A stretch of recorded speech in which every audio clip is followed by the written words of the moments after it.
assieds-toi royalement dans la présence de ton Père. Praise God.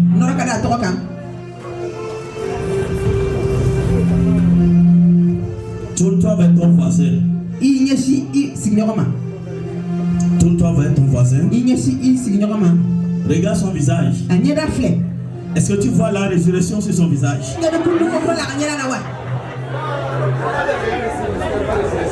Tous ceux qui n'ont pas un visage souriant, changez-leur de place rapidement.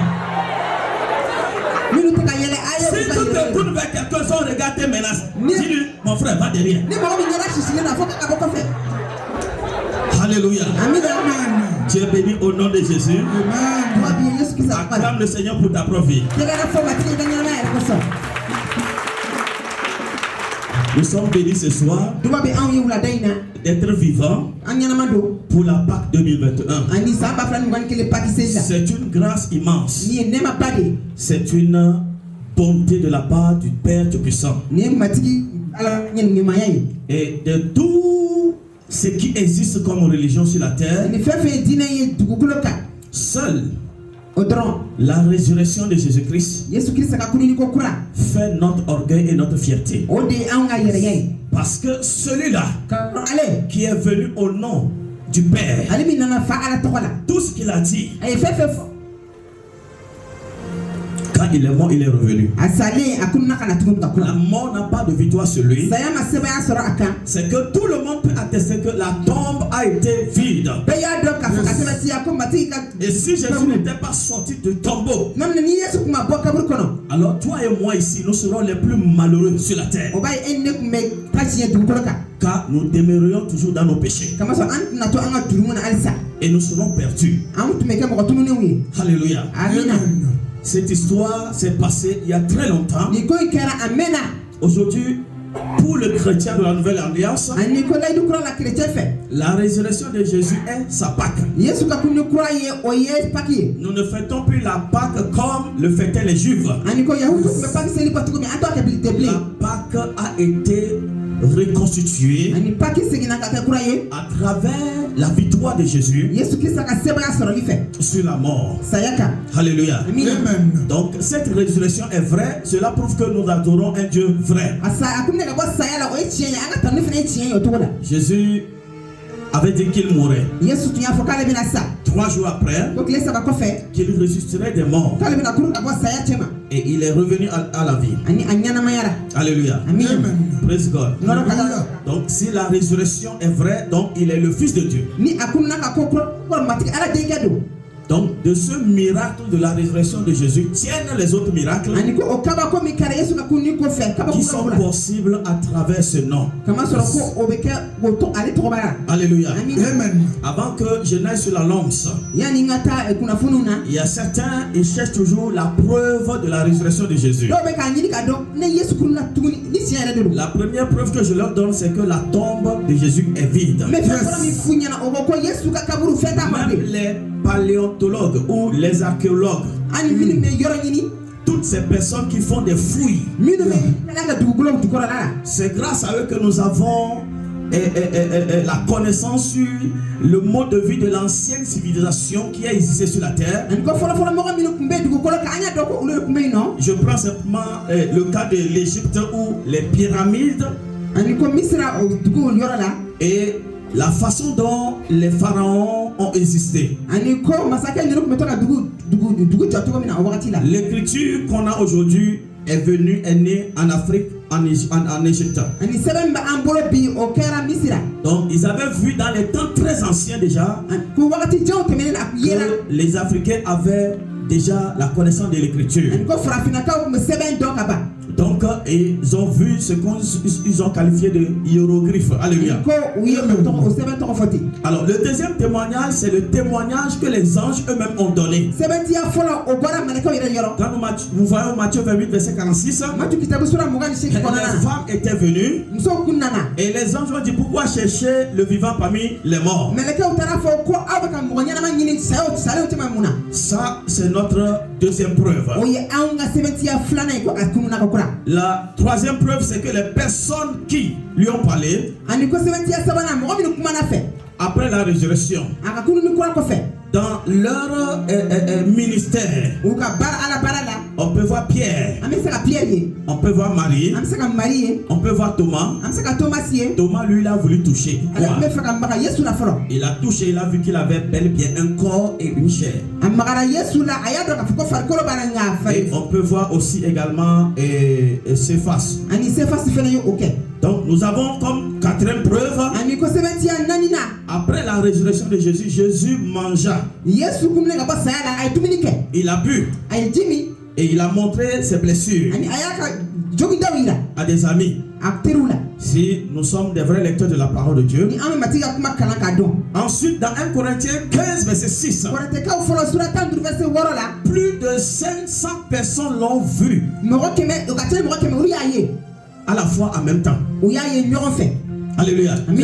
C'est que autant nous sommes ici, il a apparu à la fois à tout le monde comme ça, en un instant, pour montrer combien Dieu est omniscient, omnipotent, omniprésent. Ça, c'est la carrure de sa divinité.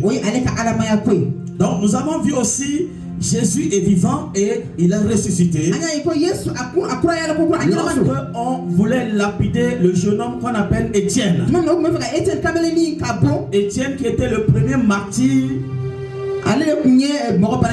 chrétien qui est mort, le ciel s'ouvrit et Étienne a vu le Fils de l'homme assis à la droite du Père. C'est un témoignage vivant. Alléluia. Alléluia. Donc nous avons aussi l'autre preuve.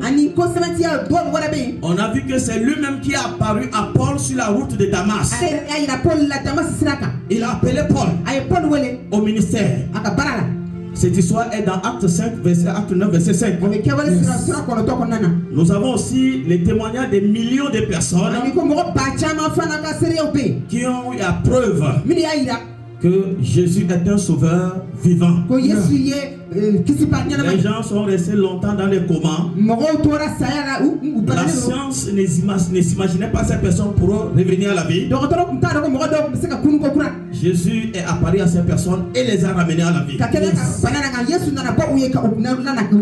Et si nous voyons dans le livre de Actes 1, verset 3, donc il y a des millions de preuves. Alléluia. Donc ce sont des preuves infaillibles. Ne crois pas que Jésus est vivant parce que les gens le disent. Crois parce que toi-même tu es parti dans les Écritures et tu as vu que Dieu s'est révélé à toi que par les Écritures que Jésus est vivant.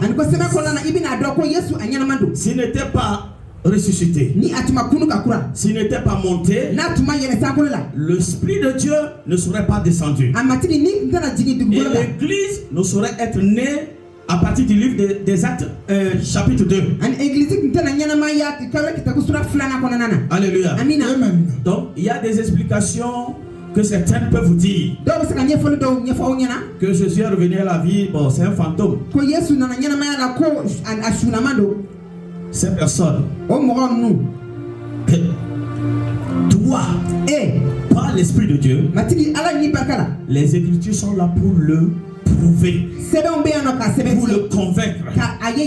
2 Timothée 3,16 te dit que toute écriture est inspirée de Dieu pour enseigner quelqu'un, pour convaincre quelqu'un, pour corriger aussi ceux qui marchent dans l'erreur. C'est pourquoi c'est important que le Saint-Esprit que nous avons reçu nous est donné pour que nous puissions être conduits dans toute la vérité. La vérité, c'est quoi? La Bible déclare que ta parole est la vérité. Donc celui qui va dans la parole de Dieu découvre une vérité et cette vérité le libère de ce qui le maintenait en ignorance. Dieu souhaite que les enfants de Dieu s'approprient la connaissance, parce qu'il dit que faute de ça, tu es un enfant de Dieu, mais le diable peut réussir à te tuer, à te voler, à te détruire. Alléluia. Il ne peut pas t'ôter le salut, mais il peut rendre ta vie compliquée. Mais si tu as la connaissance de la vérité, quand Jésus sorta du jeûne de 40 jours, le combat spirituel qui a eu lieu, c'est le combat parole contre parole. Le diable est venu pour le tenter.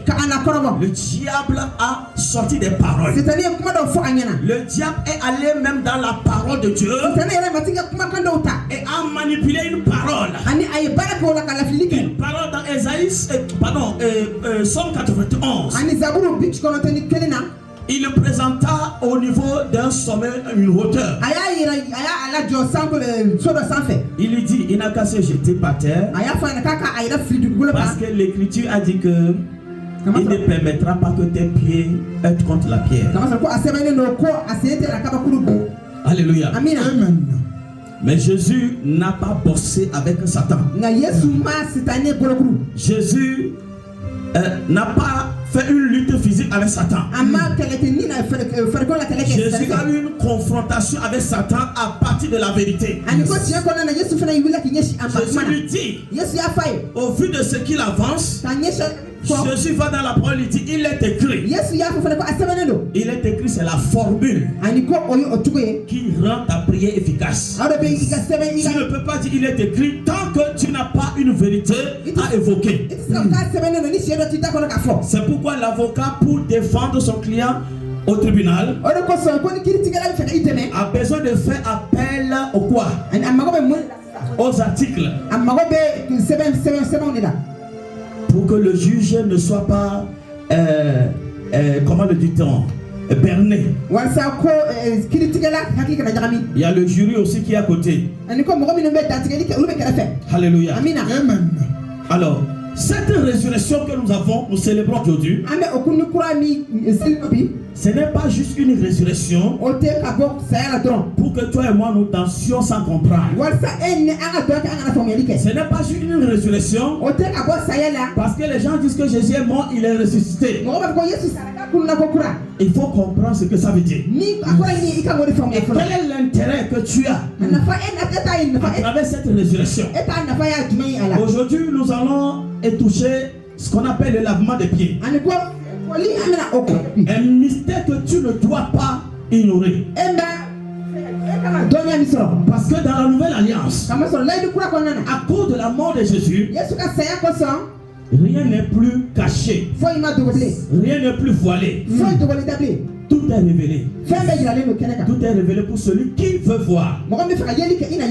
Alléluia. Amen. Alors, le premier résultat que tu as à travers cette résurrection, Jésus est ressuscité, cela prouve que Dieu existe. Alors, si Dieu existe, comment Christ a-t-il pu résister? Alléluia. Amen. Si Dieu existe, pardon, si Dieu n'existe pas, pardon, si Dieu n'existe pas, alors comment est-ce que Christ a-t-il pu ressusciter des morts? Alléluia. Amen. Quelqu'un va avancer des thèses scientifiques. Tout comme la science n'arrive pas à reconnaître que l'homme est créé par Dieu. Pour la science, il est dans la théorie de l'évolution.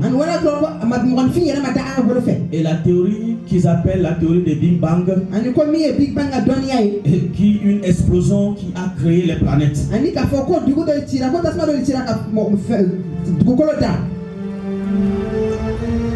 Jésus est ressuscité parce que Dieu vivant l'a ressuscité. Dieu qui est vivant a ressuscité celui-là qui était mort. Alléluia. Amen. La deuxième, Le deuxième intérêt que tu as, c'est que cela prouve la divinité de Christ. Quand les gens n'acceptent pas que Jésus n'est pas Dieu, c'est vrai, au niveau des tests que nous allons voir, quelque part, il est mention que Jésus est prophète. Pour certains, ils sont seulement là-bas. Ils ne sentent pas les Écritures, mais ils se limitent au niveau de la lettre. Et la lettre peut tuer quelqu'un. Alléluia. Donc Romains 1 verset 4, c'est parce que Dieu qui est vivant pouvait ressusciter quelqu'un qui est mort. Donc cela confère la divinité de Christ. Alors, l'autre intérêt est que Christ est ressuscité. Cela signifie que le salut a été accompli à la croix. Alléluia. Amen. Parce qu'à la croix, Jésus avait dit: tout est accompli. Père, entre tes mains, je remets mon esprit. Alors, la résurrection confirme le salut qui a été complet à la croix. Alléluia. Amen. Alors, la résurrection garantit le fait que quelqu'un d'autre qui est en Jésus peut aussi, par le don de l'esprit, ressusciter quelqu'un aussi. Donc, que les hommes de Dieu puissent prier que quelqu'un soit ressuscité. Ce n'est pas du zamou. Ce n'est pas du gris-gris. Si vous dites, vous donnez plus de considération à la créature qui est Satan qu'au créateur. Pierre même a prié et Tabitha est ressuscité. Paul même prêchait. Comme sa prédication durait tard dans la nuit. Quelqu'un dormait. Il est tombé du plafond et il est mort. Ceux qui dorment à l'église. Alléluia. Amen. Ceux qui dorment à l'église. Pendant qu'on prêche, ils trouvent le plaisir de dormir. L'autre dormait aussi et il a oublié qu'il était dans le plafond. Il est tombé. Son sommeil a prolongé encore. Paul a continué l'enseignement. À la fin, Paul le toucha et il est revenu à la vie. Alléluia. Amen. Alors, l'autre second point, cette résurrection est pour les justes qui auront la vie éternelle et les injustes pour la colère de Dieu. Donc celui qui veut fuir la colère de Dieu doit venir à Dieu et que son vieil homme doit mourir et qu'il soit lui-même né de nouveau. C'est une naissance spirituelle et quand on est de nouveau, on a la vie nouvelle. Cette vie s'appelle la vie éternelle. Alléluia. Amen. Donc la résurrection, encore l'autre intérêt qui est dans la résurrection, c'est que la résurrection prépare Jésus pour accomplir la prochaine promesse, qui est son retour. S'il n'était pas ressuscité, s'il dit qu'il va revenir, toi et moi nous dirons qu'il a menti. Alors si tu crois que Jésus est ressuscité, pourquoi quand on te dit Jésus revient, ça, tu ne crois pas? Si tu crois à la résurrection, tu croiras aussi à la prochaine venue de Christ. Et c'est ça qui doit te pousser, à cause de cette résurrection, à vivre dans la crainte de Dieu et espérer le retour du Seigneur pour l'enlèvement des élus. Alléluia. Amen. Alors la résurrection de Jésus-Christ est une expérience que aujourd'hui nous pouvons en jouir. Alléluia. Tu es béni au nom de Jésus. Ça c'est un survol parce qu'on ne va pas retourner sur la Pâque de l'année passée. Mais cette année, le ministère a évolué. Le don évolue. La connaissance, ça s'accroît. On quitte encore ce qui est enfant pour ce qui est adulte. Et on va toucher quelque chose qui lie le lavement des pieds à l'Eucharistie. L'Eucharistie chez les catholiques, le dernier repas que Jésus a eu avec ses disciples sur la terre, que nous appelons la Sainte Seine, ou bien la table du Seigneur. Donc le lavement des pieds et la table du Seigneur sont deux choses qui sont liées.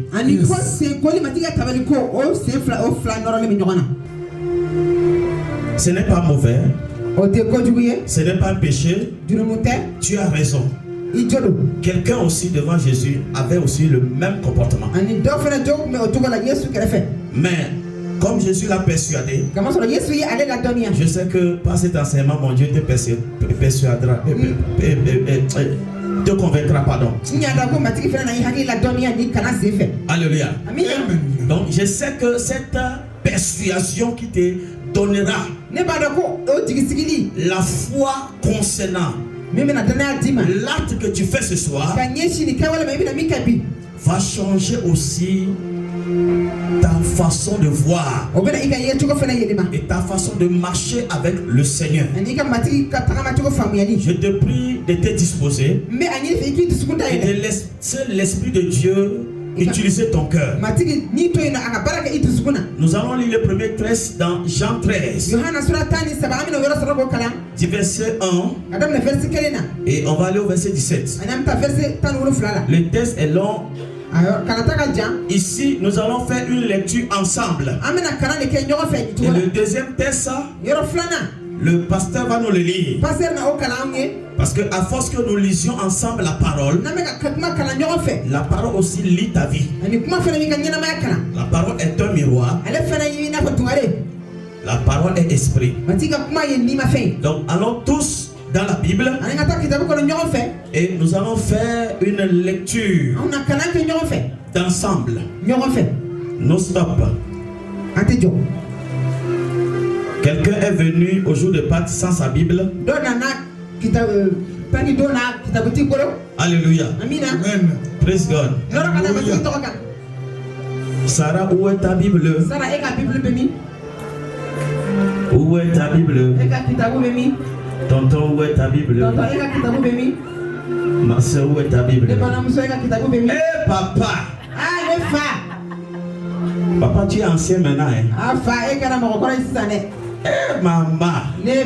Non, tu as une bonne Bible. Mais elle est trop petite. On va acheter une grosse Bible pour toi. Yes. Alléluia. Et j'ai dit Bible, vous sortez le portable. Alléluia. Et ma maman. Maman, sois bénie. Alléluia. Et cher pasteur, sois béni. Alléluia. Praise God. Alléluia. Fils, où est ta Bible? Hein? Il faut trouver la Bible. Alléluia. Amina. Papa, je vous ai salué, mais où est votre Bible, papa? Alléluia. Praise God. Alléluia. La résurrection est présente ici. Yes. Alléluia. Amen. Et monsieur Omer. Alléluia. Amen. Fils. Et ça c'est portable. Si le portable là se plante, ta Bible est foutue. Yes. C'est béni. Madame, monsieur.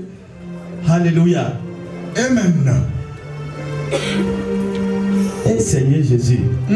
Jésus est ressuscité, même si son jour de résurrection. Tu as oublié la Bible. Mighty God. Ah, soyez bénis les mamans. Alléluia. Où est ta Bible? Où est ta Bible? C'est ceux qui n'ont pas la Bible, c'est eux qui dérangent beaucoup les pasteurs. Alléluia. Amen. Comme je te vois sans Bible, le jour où tu vas demander audience, je vais déposer une grosse Bible. Tu vas finir tous les chapitres avant que tu. Alléluia. Fier aux Bibles là. Eh papa, ah papa merci. Non. Eh ma fille. Les femmes, leur maquillage trouve de place dans leur sac. Les miroirs, les rouges à lèvres. Yes. Mais la Bible de mon Dieu ne trouve pas de place dans leur sac. Eh, soyez les bienvenus. Alléluia. Amen. Oui, on va faire une lecture alternative. Jean 13, verset 1 à 17. Praise God. Donc nous allons commencer.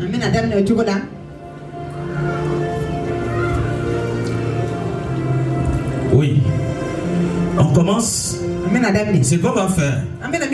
Je pense qu'on va faire une lecture alternative. Je lis le premier verset. Ensemble, nous lisons le deuxième. Ainsi de suite jusqu'à la fin. Amen. Jean 13, à partir du verset 1. Jésus, avant la fête de Pâques, Jésus, sachant que son heure était venue de passer de ce monde au Père, et ayant aimé les siens qui étaient dans le monde, mit le comble à son amour pour eux. Verset 2 ensemble. Pendant le souper, lorsque le diable avait déjà inspiré au cœur de Judas Iscariote, fils de Simon, le dessein de le livrer, Jésus, qui savait que le Père avait remis toutes choses entre ses mains, qu'il était venu de Dieu et qu'il s'en allait à Dieu. Verset 4 ensemble. Se leva de table, ôta ses vêtements et prit un linge dont il se ceignit. Ensuite, il versa de l'eau dans un bassin et il se mit à laver les pieds des disciples et à les essuyer avec le linge dont il était saint. Verset 6 ensemble. Il vint donc à Simon-Pierre et Pierre lui dit: Toi, Seigneur, tu me laves les pieds. Jésus lui répondit: Ce que je fais, tu ne le comprends pas maintenant, mais tu le comprendras bientôt. Verset 8 ensemble.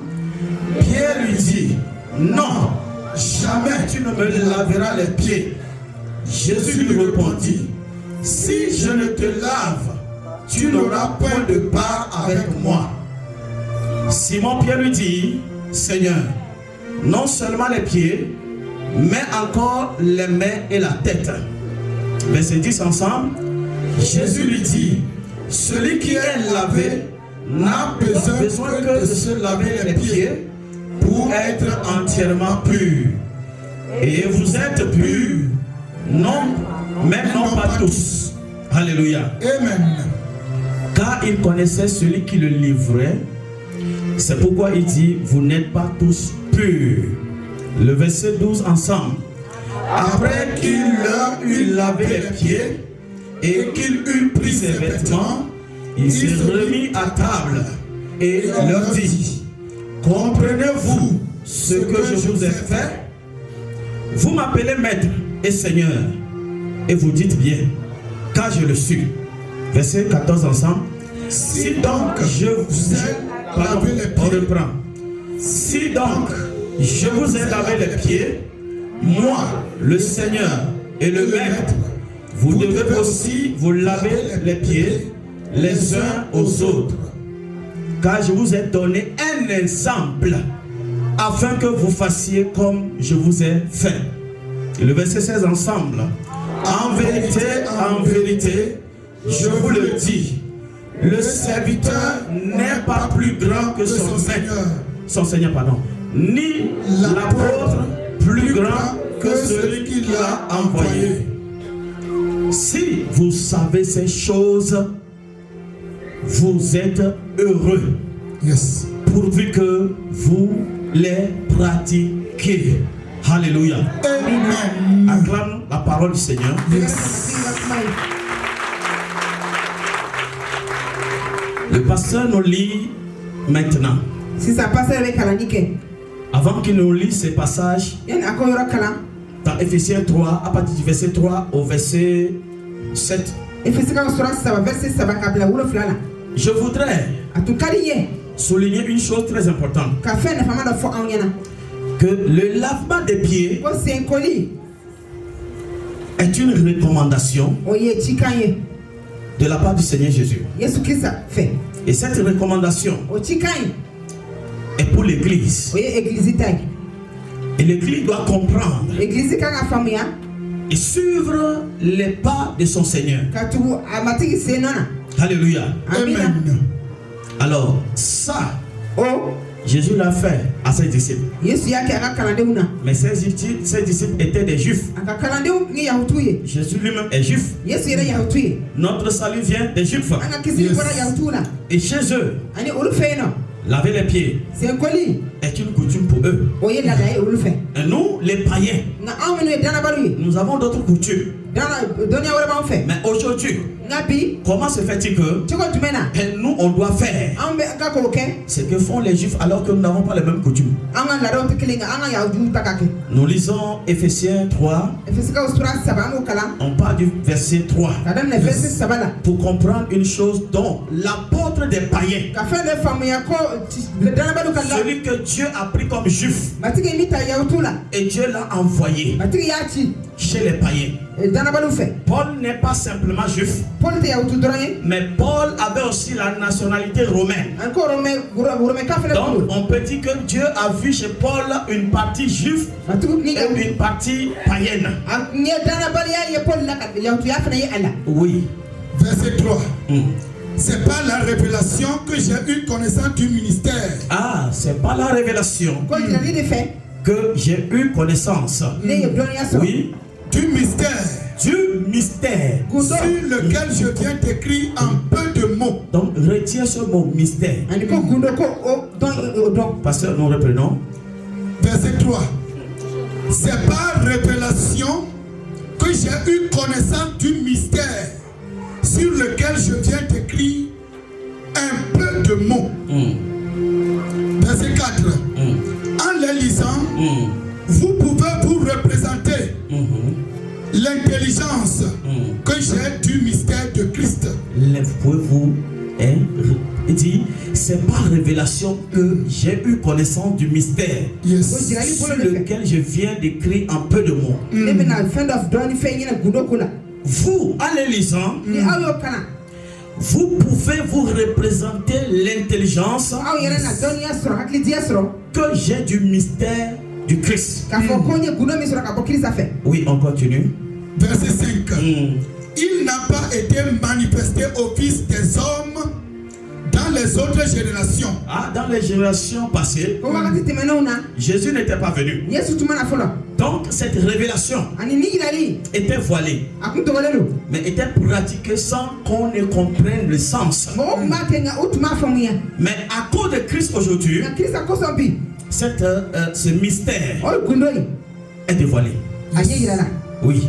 Comme il a été révélé maintenant par l'Esprit aux saints apôtres et prophètes de Christ.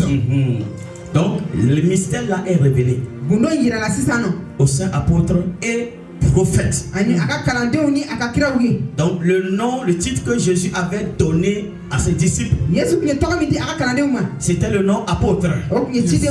Alors avant les apôtres, Jésus, il était avec le Père, mais le Père fonctionnait avec les prophètes. Alléluia. Amen. Donc ces deux départements sont au cœur du mystère de tout ce que Dieu fait. Alléluia. Amen. Oui. Verset 6. Ce mystère, c'est que les païens sont cohéritiers. Ah, aujourd'hui, ce n'est pas simplement les juifs. Alléluia. Amen. Les païens, toi et moi, nous sommes co-héritiers. Pourquoi nous sommes co-héritiers? Aujourd'hui, nous allons encore remonter à Papa Abraham, avec qui, par qui tout a commencé. Oui, pasteur. Forme un même corps. Non, on relit. De cette manière, ils ne vont pas comprendre. Verset 6. Oui. Ce mystère, Oui. c'est que les païens sont cohéritiers, forment un même corps. Alléluia. Amen. Et participent à la même promesse en Jésus-Christ par l'évangile. Alléluia. Amen. Quelqu'un est en train de comprendre. Déjà, le discours de Paul, son discours est toujours soutenu. Paul, grâce à lui, toi et moi, le fait de croire en Christ, le fait qu'il soit ressuscité, le fait que cette résurrection soit aussi bénéfique pour nous, Paul l'explique. Alléluia. Amen. Oui. Ce mystère, c'est que les païens sont cohéritiers, forment un même corps et participent à la même promesse en Jésus-Christ par l'évangile. Verset 7. Donc j'ai été fait ministre selon le don de la grâce de Dieu qui m'a été accordé par l'efficacité de sa puissance.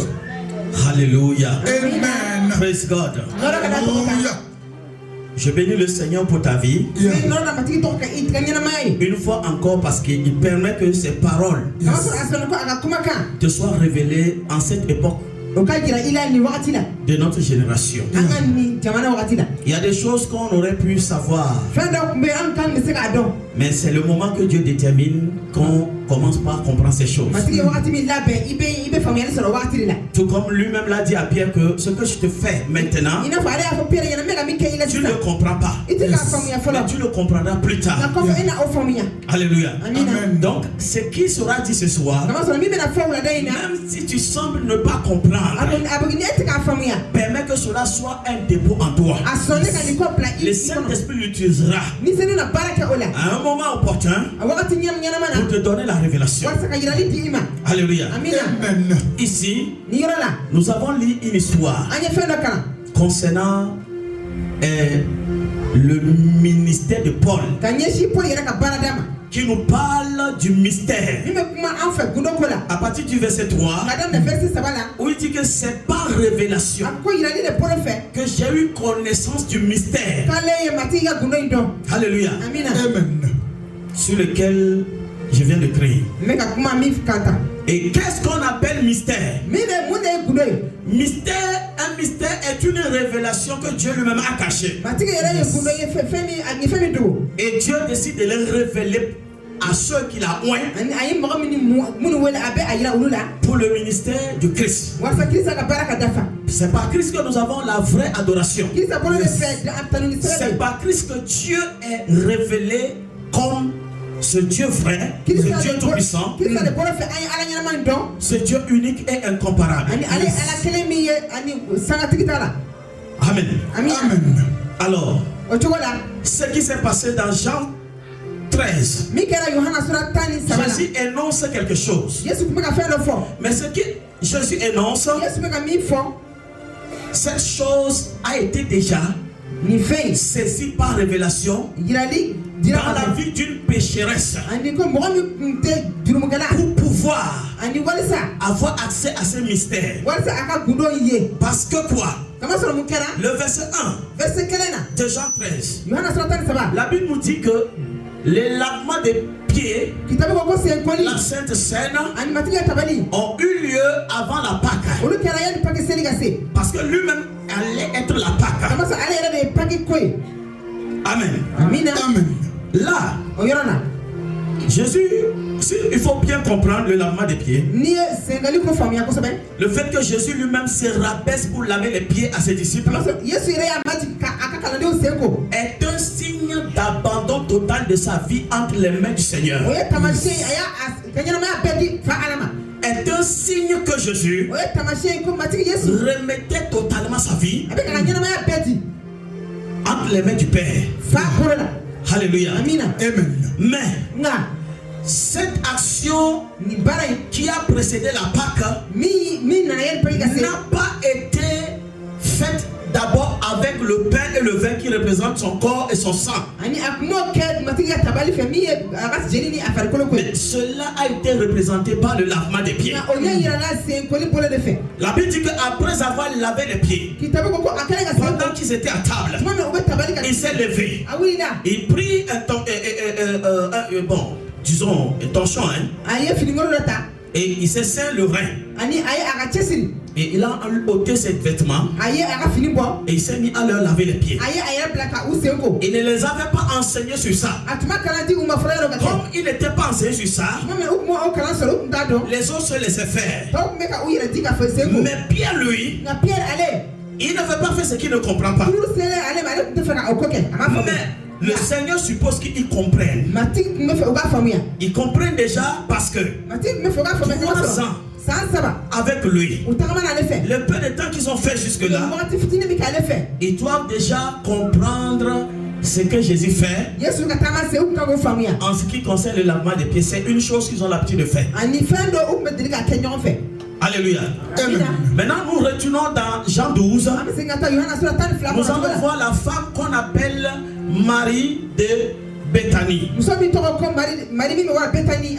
Cette femme qui a pratiqué, qui a montré, qui déjà son action a montré ce que Jésus allait faire, qui est en train d'être fait dans Jean 13. Elle est la toute première femme qui a précédé le lavement des pieds en lavant elle-même les pieds de Jésus avec ses larmes, en essuyant avec ses cheveux et en répandant un parfum d'une valeur inestimable sur lui. Alléluia.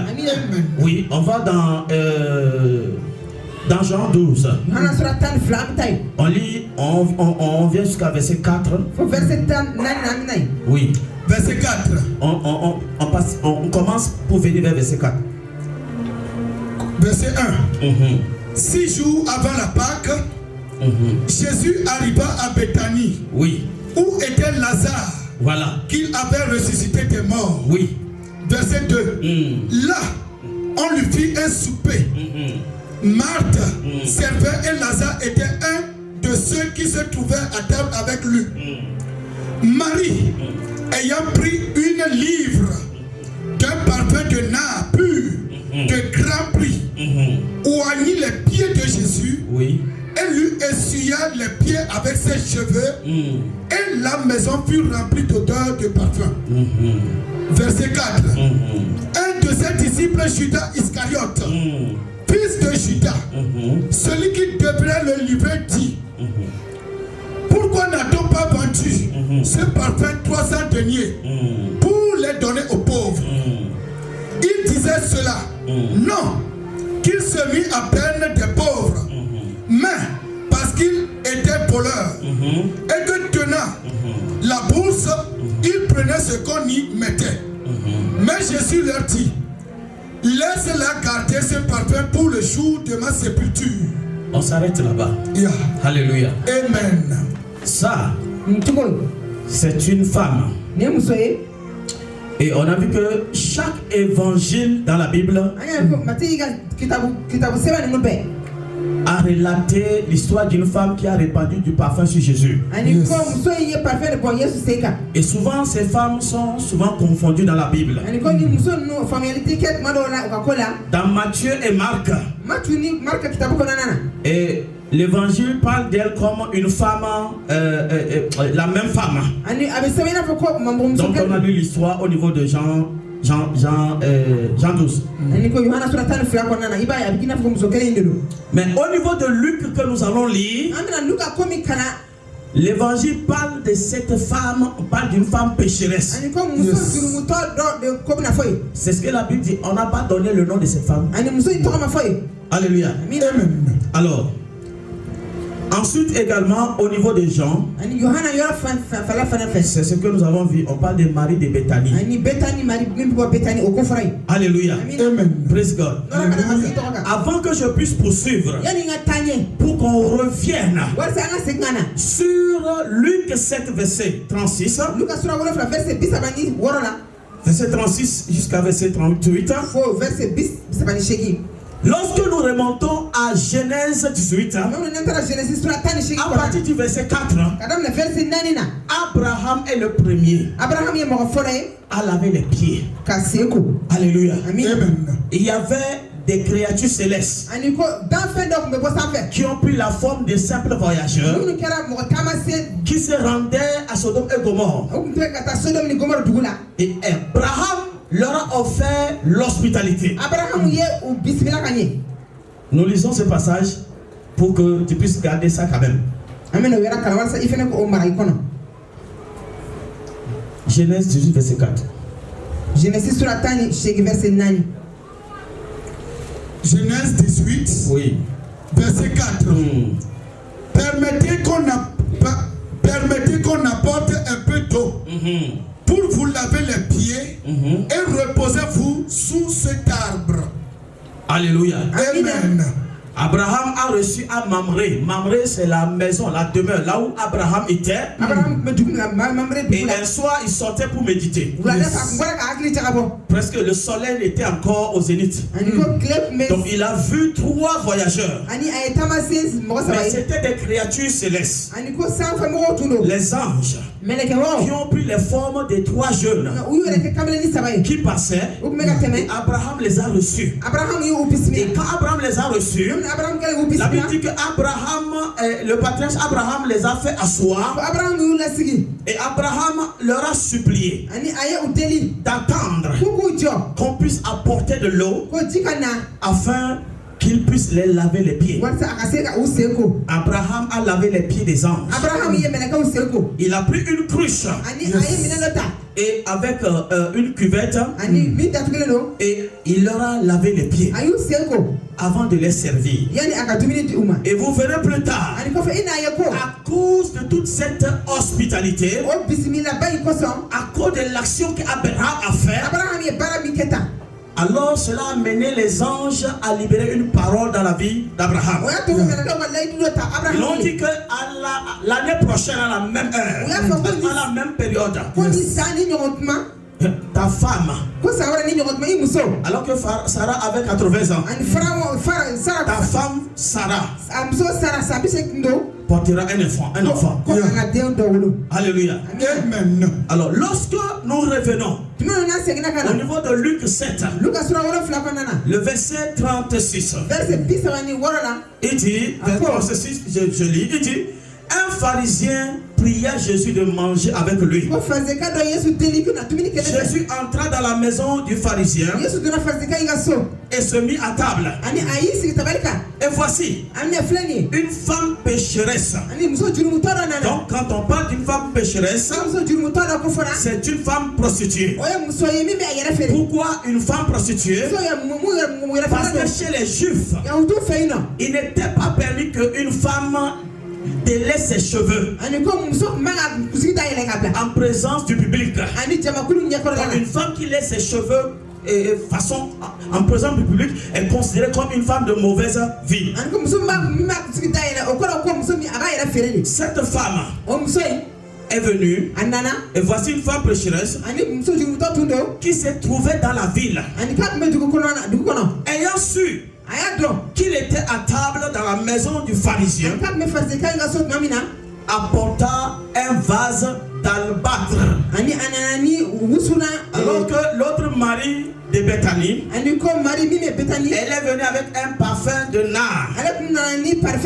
Celle-ci aussi, elle a fait une action dans le genre. Elle a porté un parfum d'albâtre. L'albâtre est c'est comme une petite peau qu'on donne aux filles juives à leur naissance. Et chaque anniversaire, on leur donne du parfum et elles mettent encore dedans. Donc, l'albâtre est un mélange de l'huile d'olive, du parfum et des épices. C'est un parfum que la jeune fille garde jusqu'au jour de son mariage. Et au moment de son mariage, elle sort son vase d'albâtre qu'elle brise dans la salle nuptiale. Et elle tenture les rideaux et les lits avant l'entrée de son mari pour que le lieu soit sente bon.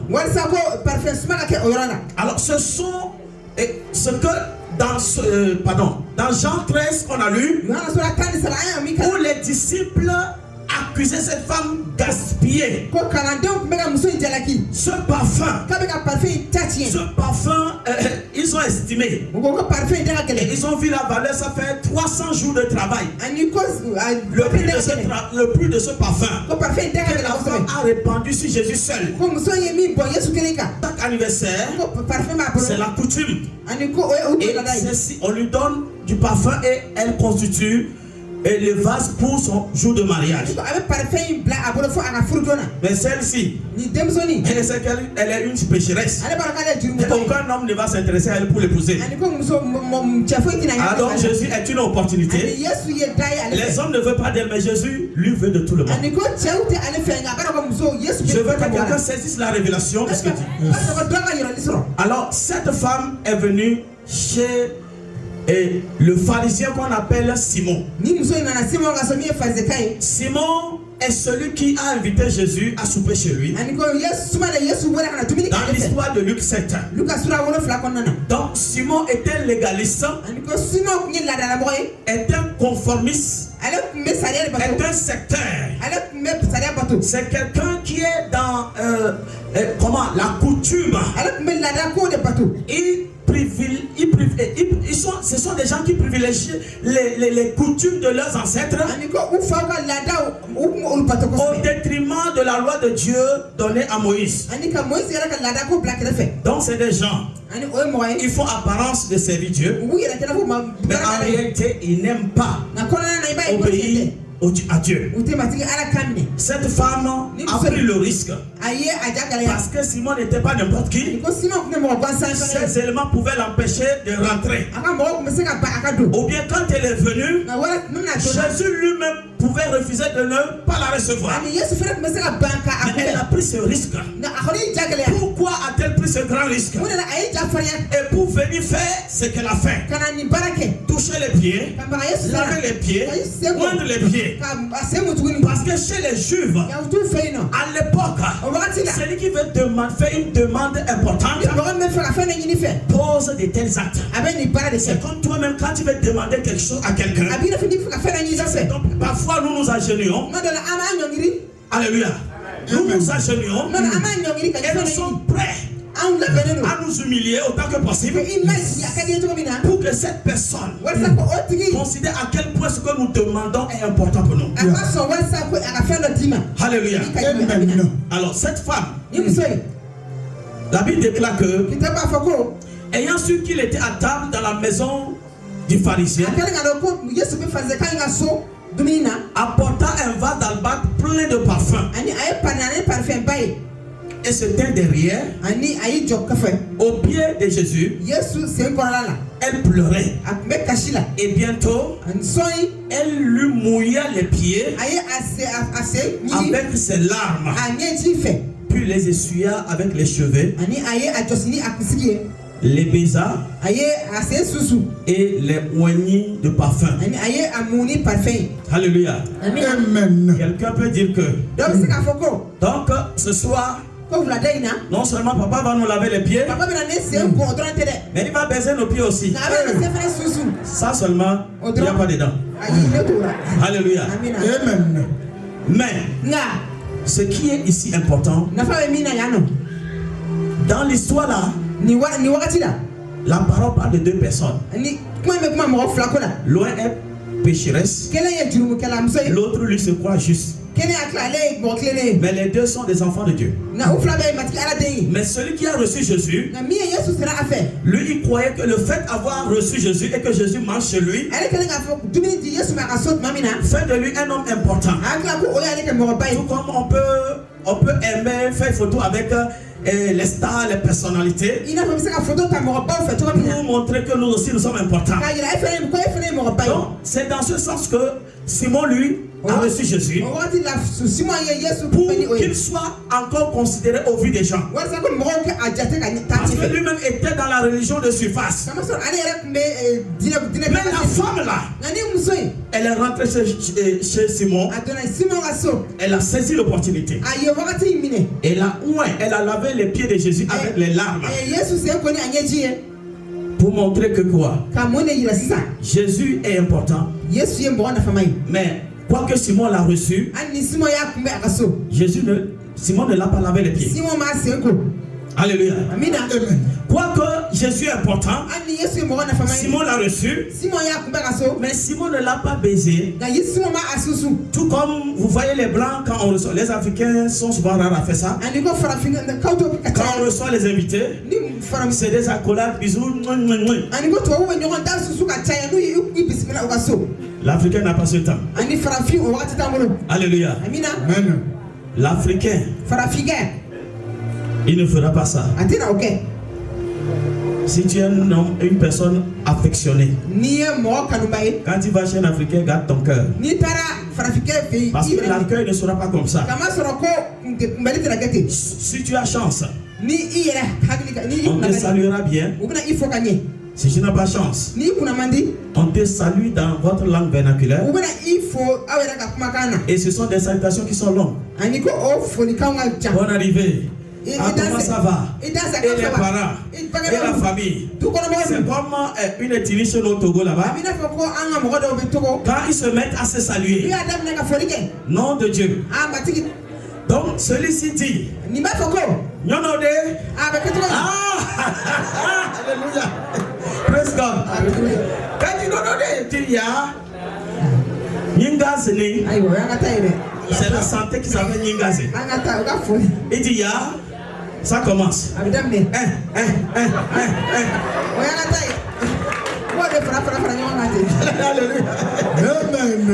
L'autre aussi envoie. Et l'oncle. Oui, ça va. Il y a Apparemment, on dit que parfois il faut ça jusqu'à ce que la voiture vienne les siffler depuis qu'elle a.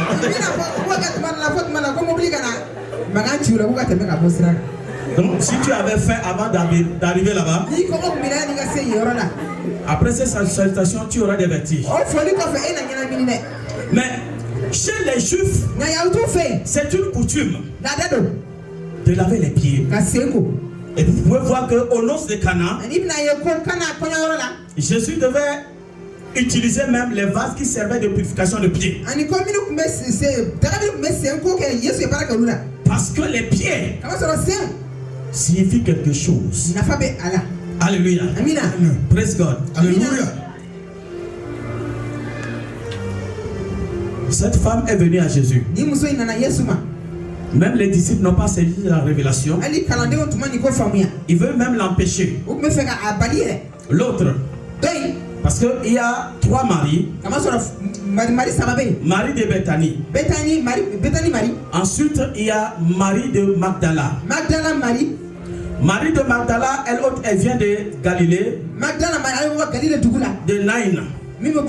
Bon, en fait, sa ville qu'on appelle Magdala. Magdala est située à 5 km de Tibériade. Au nord-ouest. Alléluia. Amen. Alors, l'autre Marie, qui est Marie-Madeleine, elle, Elle, c'est différent. C'est dans elle que Jésus a chassé 7 démons. Et elle ne quitte jamais Jésus. Partout où Jésus va, elle va avec lui. Alléluia. Mais la seule qui a eu la révélation, qui a saisi la révélation, et Dieu a mis en elle cette action pour pouvoir saisir de son amour. C'est cette femme de Béthanie. Elle a été la première à anticiper ce que Jésus allait faire dans Jean 13. En lavant les pieds de ses disciples. Alléluia. Alors, nous avons vu que Pierre s'opposait. Et Jésus lui dit, si je ne te fais pas ça, tu n'auras pas de part avec moi. Alléluia.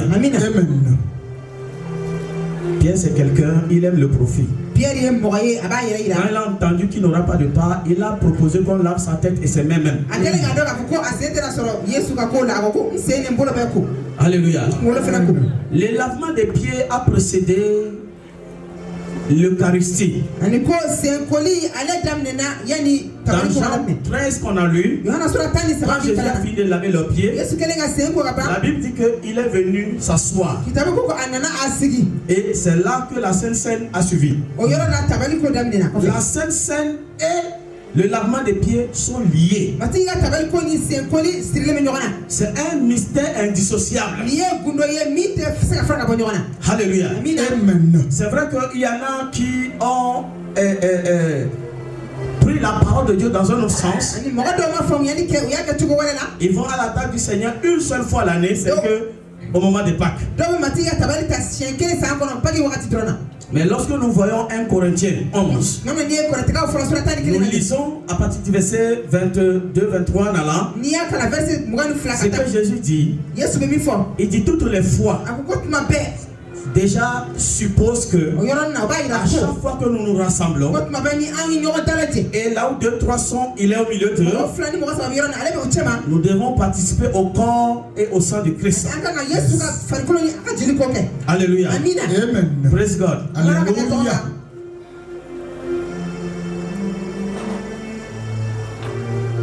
Alors, je reviens à Luc 7.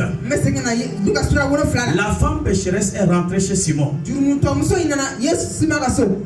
Simon, lorsque Jésus le touchait, quand vous lisez bien la suite, Simon parlait dans son cœur. Et si celui-là était vraiment un prophète, il saura qui est cette femme. Bien sûr, Jésus l'a montré qu'il est prophète. Parce que Jésus a répondu à la question dans son cœur. En donnant une explication. Et au verset 42, il dit un créancier avait 2 débiteurs. L'un devait 500 deniers.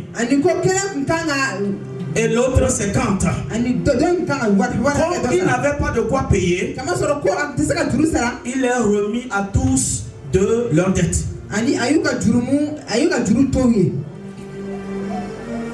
Jésus a posé la question, lequel l'aimera plus? Simon même répondit, celui à qui il a beaucoup plus remis. Alléluia. Amen. Il dit celui à qui on a plus remis, c'est celui-là qui aimera plus ce dernier. Et Jésus dit, tu as bien jugé. Et Jésus se tourna vers la femme. Il dit, vois-tu cette femme? Je suis entré dans ta maison. Et tu ne m'as point donné d'eau pour laver mes pieds. Mais elle les a mouillés de ses larmes et les a essuyés avec ses cheveux. Tu ne m'as point donné de baisers. Mais elle, depuis que je suis rentré, elle n'a pas cessé de me baiser les pieds. Et c'est pourquoi je te le dis, ces nombreux péchés ont été pardonnés. Est-ce que Jésus était déjà mort? Est-ce que Jésus avait déjà versé son sang?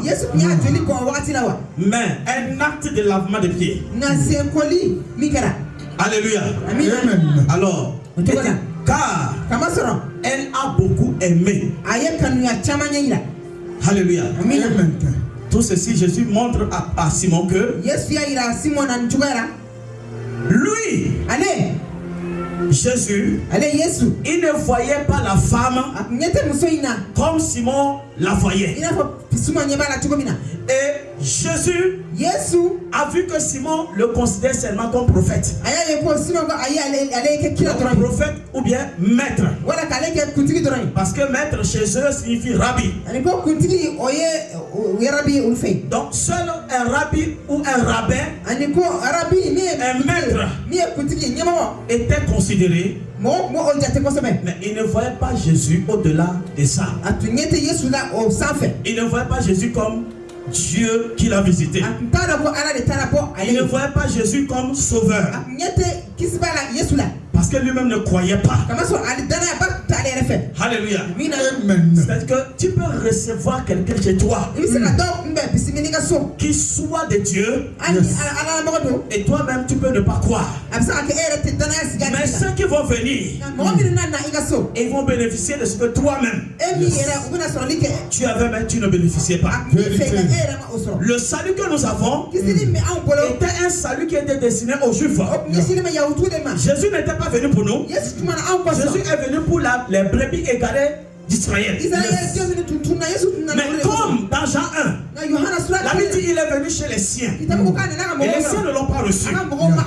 Dans ce cas, Dieu a tourné ça vers un peuple qui n'était pas son peuple. Il dit à tous ceux qui le reçoivent, alors Dieu leur donne le pouvoir de devenir ses enfants. Il n'y a pas que Israël qui est Israël pour Dieu maintenant. Israël est un Israël physique, un peuple physique de Dieu. Mais ceux qui recevaient la parole, ceux qui recevaient le don de Dieu, ceux qui recevaient la lumière, qui est l'évangile, ils deviennent Israël spirituel de Dieu. Parce que Dieu même est esprit, et il suscite Christ pour qu'il fasse de nous des adorateurs en esprit et en vérité. On ne va plus l'adorer comme les Juifs l'adoraient. Ils adoraient Dieu, ils ne comprenaient pas ce qu'ils adoraient. Ils ne connaissaient pas vraiment Dieu. Alléluia. Amen. Donc il ne peut pas comprendre le prophétique. Ils avaient les prophètes. Même les prophètes de l'époque ne comprenaient pas la pensée de Dieu. L'esprit descendait sur eux et ils prophétisaient seulement. Mais dans la nouvelle alliance, Paul dit que c'est par révélation. Le mystère qui est caché m'a été révélé. Et c'est dans ces mystères que nous les païens, Dieu a fait de nous aussi co-héritiers.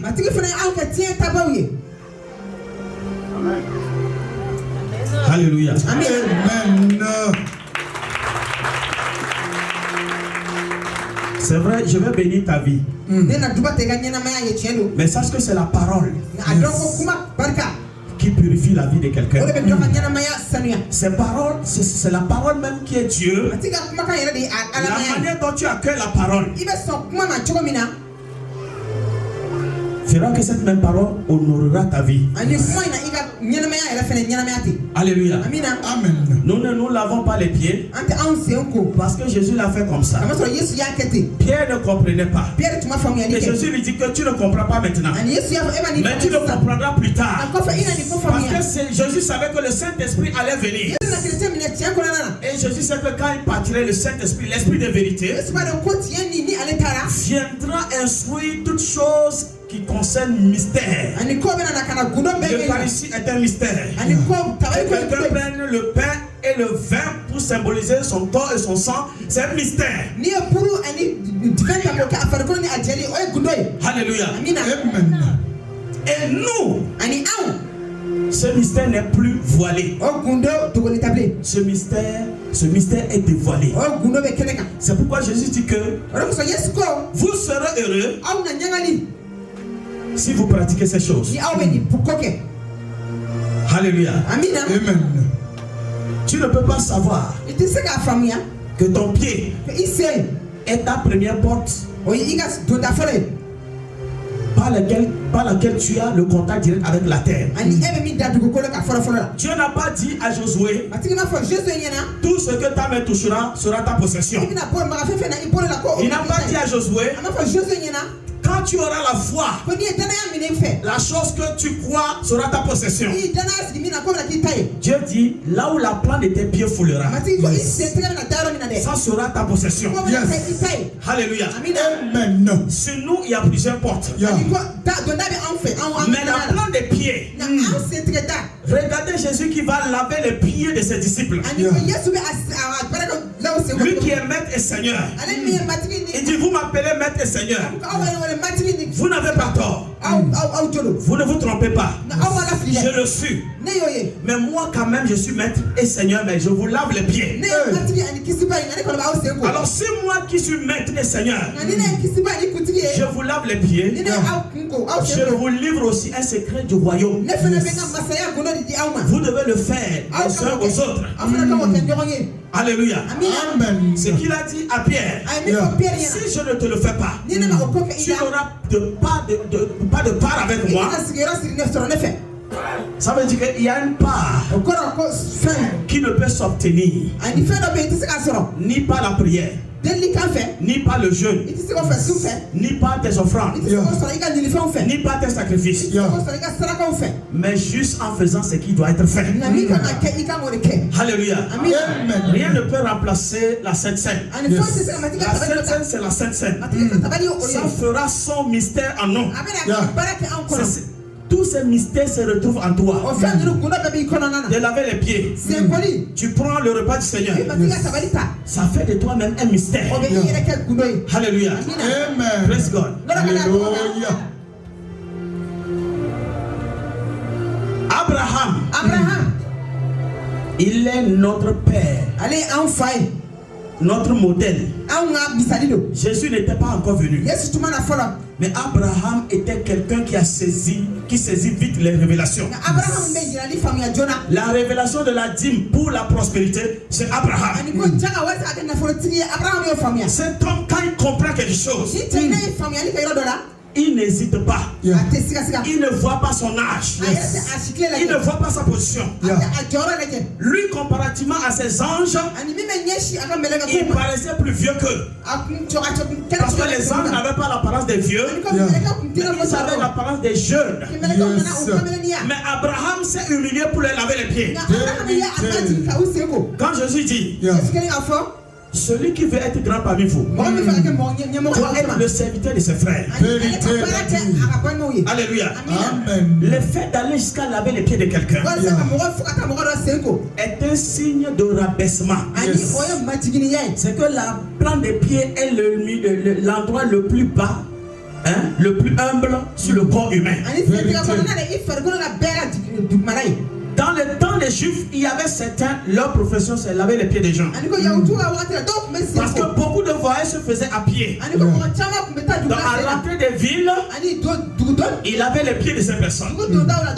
Mais ce travail était considéré comme un travail de bas niveau. C'est comme nous voyons ceux qui scient les chaussures, ou bien les cordonniers, comme c'est un travail minable. Sois sûr, si un directeur de cabinet se présente à une fille et un cordonnier se présente, dis-moi sincèrement, qui cette fille va choisir? Si jamais elle connaît les professions des deux, ne me dis pas qu'elle va choisir le cordonnier.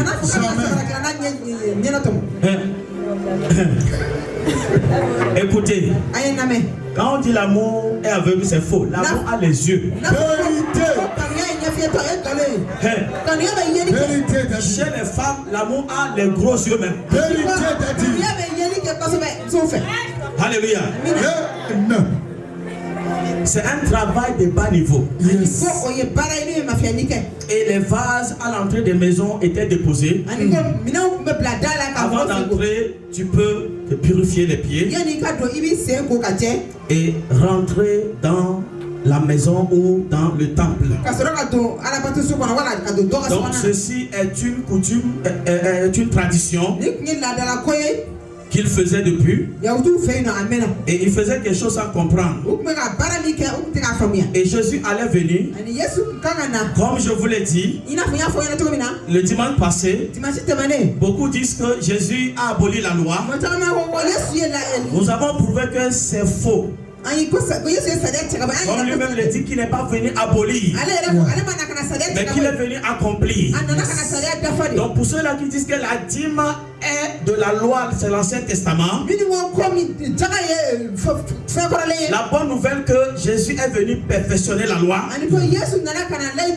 Jésus est venu améliorer la façon de faire les choses avec Dieu. Même les 10 commandements, il a réduit en 2.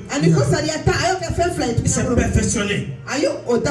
Alléluia. Amen. Abraham, Jésus dit que si vous êtes fils d'Abraham, vous aussi vous pratiquerez les œuvres d'Abraham. Abraham, Dieu le considère comme un homme de foi.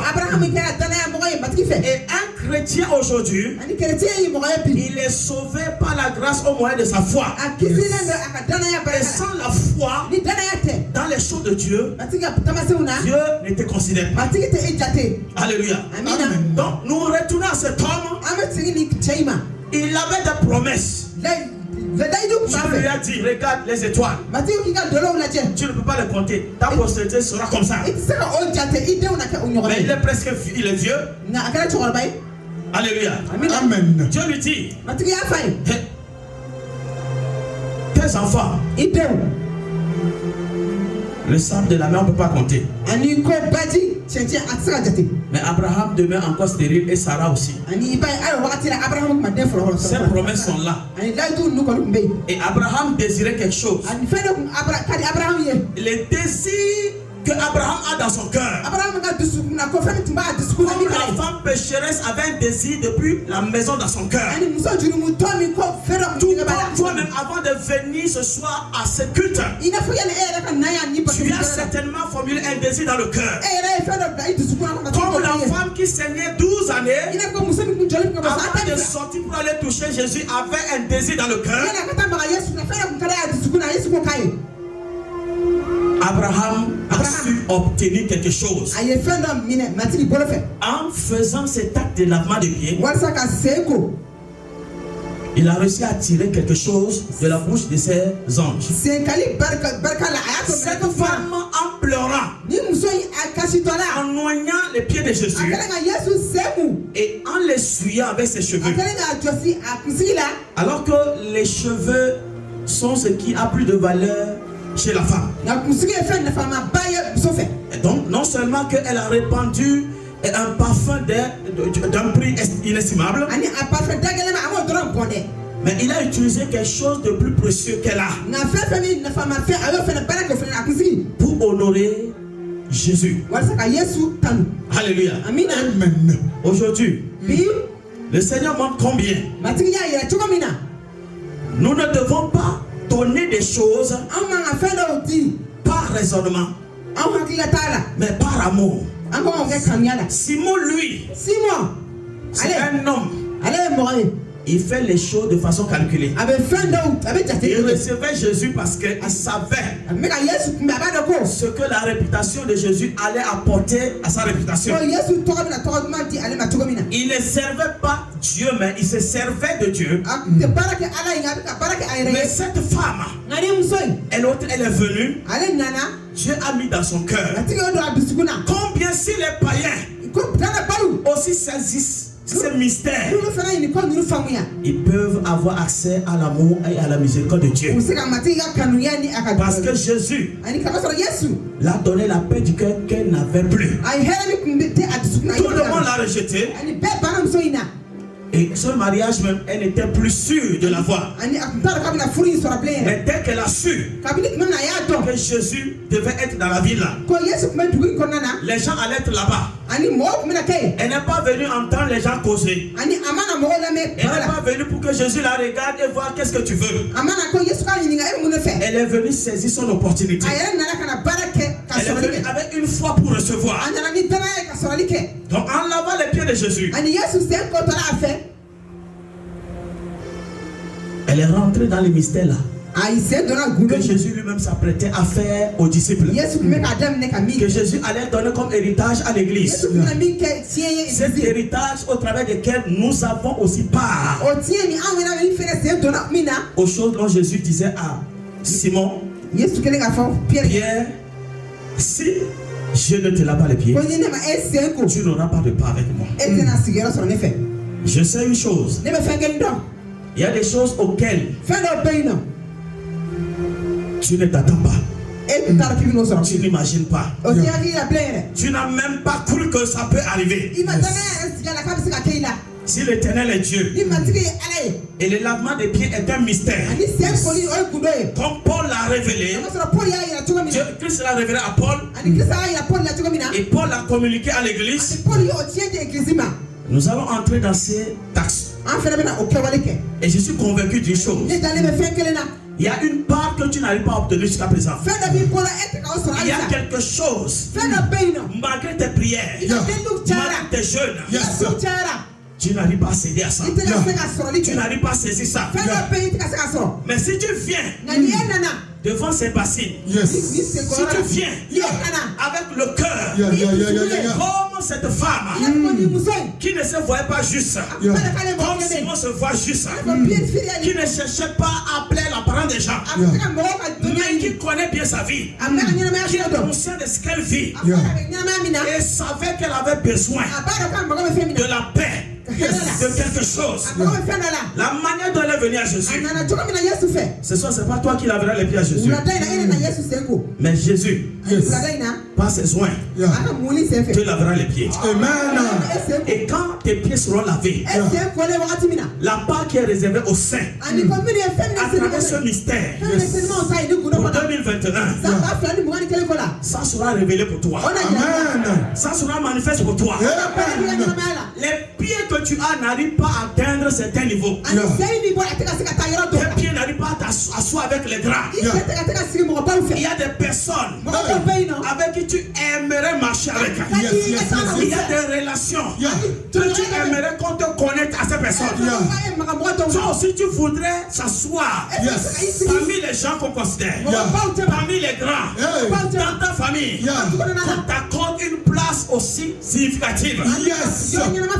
Laisse-moi te dire, un homme ne peut recevoir que ce qu'il a reçu du ciel. Ce que le ciel te donne, c'est ce que tu peux manifester. Pourquoi est-ce que les hôtels de ta famille, quand tu vas au village, tu reviens avec la sorcellerie qui t'attache encore? Tu reviens avec une maladie. Tu reviens avec un envoûtement.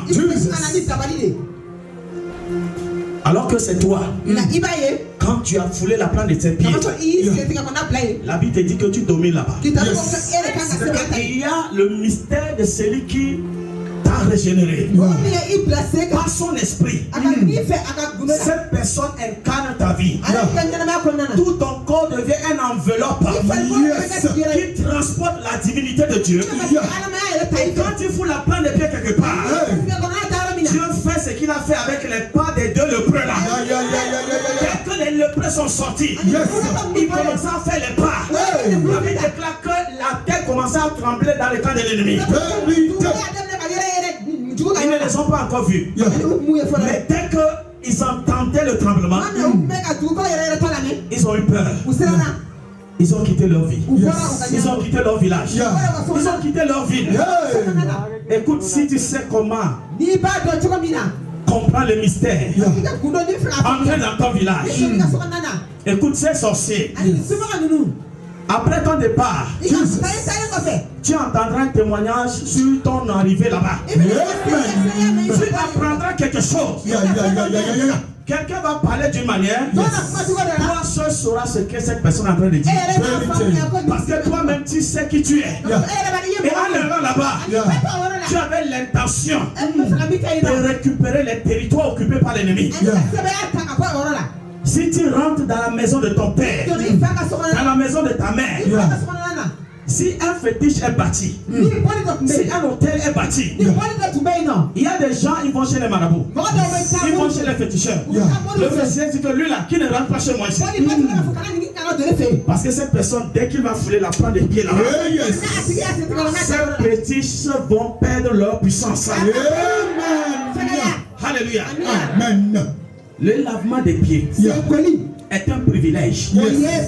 Parce que ce n'est pas quelque chose habituellement on aime faire. Tu ne peux pas prendre quelqu'un comme ça lui laver les pieds. Tout le monde souhaite qu'on lui lave les pieds. Tout le monde souhaite qu'on se procède devant lui. Mais personne n'est prêt à le faire. Mais Jésus dit que c'est un mystère qui est réservé à ceux qui sont co-héritiers. Et que la Pâque, qui est la résurrection, nous les chrétiens, ton pied est lavé, tu as pas. Oh, alléluia. Amen. Ce que la résurrection apporte. Alléluia. Amen. Ce que la résurrection apporte.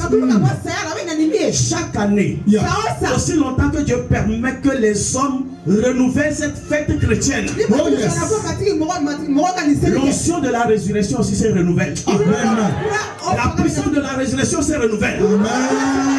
Quand Jésus sortit du tombeau, avant qu'il ne sorte, la terre a tremblé. Les gardes ont été assoupis, non? Un sommeil profond les a pris. Alléluia. Amen. Parce que quelqu'un devait sortir de sa tombe. Je t'assure, peu importe où ta destinée est enterrée, peu importe où ce foyer est enterré, peu importe où, le domaine de ta vie où tu n'arrives pas à céder à la paix du cœur, tu as tout fait, tu as prié, tu as jeûné. Tu te demandes parfois, est-ce que Dieu écoute ma prière? Si c'est ce qui doit être fait pour que tes yeux voient la gloire de Dieu, que cela soit établi dans ta vie ce soir. Que le Saint-Esprit, cette eau, je ne vais pas aller pour parler de l'eau même. L'eau par laquelle Dieu a exercé le premier jugement sur la terre. L'eau est une force et un élément puissant de la nature. L'eau non seulement rafraîchit le cœur, mais l'eau aussi enlève les souillures. C'est pourquoi nous lavons avec l'eau. Il n'y a pas quelqu'un ici qui se lave avec du goudron. On se lave avec de l'eau. L'eau est utile. Le Saint-Esprit symbolise l'eau. Jésus lui-même dit, je suis la source d'eau vivante. L'eau par laquelle nous sommes baptisés. Jésus ordonne que nous puissions laver les pieds. Alléluia. Amen. Amen. Amen.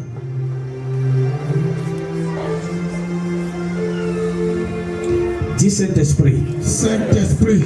Aujourd'hui. Tu me conduis.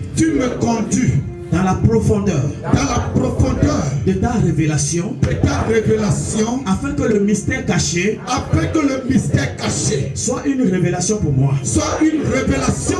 La Bible déclare la révélation dans ta parole est claire et elle donne l'intelligence aux sages. La Bible déclare celui qui craint l'éternel, c'est celui qui est sage. C'est ta sagesse m'amène dans les profondeurs de ton plan pour ma vie. Éternel mon Père, la Bible déclare que toi tu connais les projets que tu as formés sur ma vie. Et c'est un projet de paix. Le malheur n'a pas de place. C'est pourquoi tu ordonnes aux anges de m'annoncer malheur n'approchera de ma tente. Cependant, voici ma vie, Père. Jusqu'ici, je suis malheureux. Parce que je ne prospère pas. Je suis malheureux. Parce que la maladie a pris le dessus sur mon corps. Je suis malheureux. Parce que je suis encore ignorant. Je suis malheureux. D'autres avancent. Et moi, ma vie est statu quo. Mais je viens à toi. Avec mes fardeaux. Afin que tu les décharges. Toi qui as vu Lazare. Et il était mort. Son corps a pourri. Il n'y avait plus d'espoir. Tu as ramené Lazare à la vie. Tu l'as sorti de la putréfaction à la vie. Ce même Lazare était à table avec toi. Et mangeait avec toi. C'était son venu. Non pour écouter. Mais pour voir Lazare. Que tu as ressuscité. Seigneur, cette année, permets que dans ma famille, qu'il voit ce que tu feras à compter de ce jour. Quand je mettrai mes pieds dans l'eau et je les ressortirai, tout ce qui est blocage, tout ce qui me suivait, tout ce qui me maintenait, les liens spirituels, les chaînes spirituelles, les forteresses maléfiques, les hôtels démoniaques, les mauvaises alliances dans la vie de mes parents, qui agit à travers mes liens de sang, à travers mon nom de famille, à travers mon origine, soit détruit maintenant, soit brisé maintenant, comme Lazare est sorti de la tombe, comme toi-même, tu as vaincu la mort, tu es sorti de la tombe. Ma vie sort du cachot. Ma vie sort de la prison. Ma vie sort des malheurs. Au nom de Jésus-Christ. Je reçois cette révélation. Et je l'applique à ma famille. Accorde-moi l'onction prophétique. L'onction apostolique. En tant que père spirituel de ma famille. Que je puisse pratiquer cela. Avec ma femme. Et mes enfants. Dans l'onction du Saint-Esprit. Seigneur. Aujourd'hui. Dans cette nation. Malienne. Ô Père. Que ta paix demeure sur ce pays. Permets que je prospère dans ce pays. Que mes pieds possèdent cette nation. Que mes pieds baignent dans des crèmes.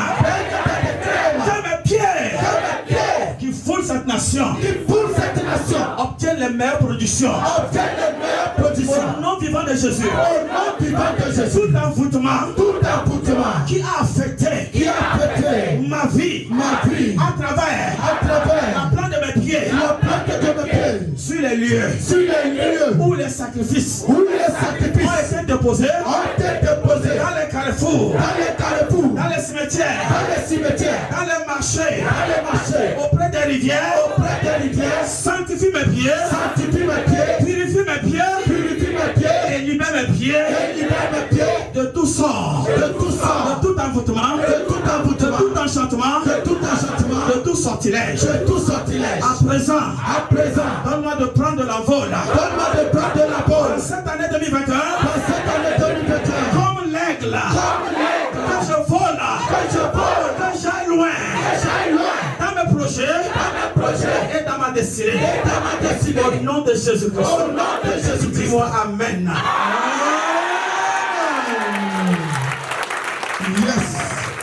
Dieu bénit au nom. Saint-Esprit, toi qui ordonnes que ce mystère soit perpétué dans la sainte doctrine christocentrique, afin que les bénédictions abrahamiques et leur accomplissement dans la vie des païens qui sont devenus des élus et des co-héritiers. Seigneur, bénis ce mystère de lavement de pieds, afin que chacun de nous ait part à cet héritage qui est dévolu au Saint. Je confie le début entre tes mains. Saint-Esprit, dispose les cœurs et donne-nous de rentrer dans les révélations qui font de nous aussi également des mystères entre tes mains, qui font de nous, Éternel, la vraie lumière dans le monde. Bénis soient ceux qui viennent, Éternel, sanctifie-les au nom de Jésus-Christ. Amen. Amen. Quand il marche là-bas en Galilée, il s'humilia, il est allé jusqu'à laver les pieds de ses disciples.